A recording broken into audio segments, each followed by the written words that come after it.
তো সবাইকে শুভ নববর্ষ। এখন আমি যাচ্ছি মন্দিরে, চলো। তো মন্দিরের বাইরে তো বিশাল লাইন, আর ক্যামেরা তো মন্দিরের ভেতর অ্যালাউ নয়, তো যতটা পারছি তোমাদেরকে দেখাচ্ছি।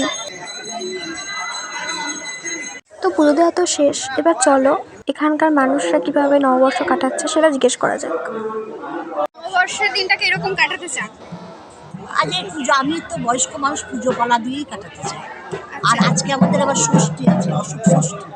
তারপরে এই মায়ের পরে সর্বমঙ্গলায় পুজো দিয়ে এলাম, আর এখানে তো পুজো দিতে পারলাম না, মায়ের চরণে পুজো দিলাম এখানটায়। তা এইভাবেই কাটাতে বা দিনটা যেন ভালোই কাটে আর কি। বেশ, ঠিক আছে। আপনার নববর্ষর আপনার কীরকম প্ল্যানিং, কীরকমভাবে কাটাতে চান?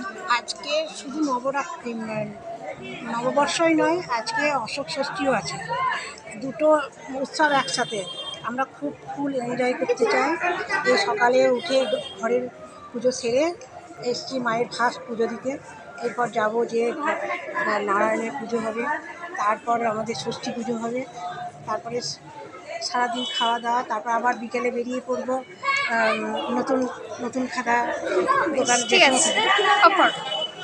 তো অ্যাট লাস্ট পয়লা বৈশাখে তোরা আমার কিছু ফটো তোমাদের সঙ্গে শেয়ার করলাম। আর আজকের ভিডিওটা যদি ভালো লাগে প্লিজ আমার চ্যানেল ডিসিআর ব্লগকে সাবস্ক্রাইব করে দিও।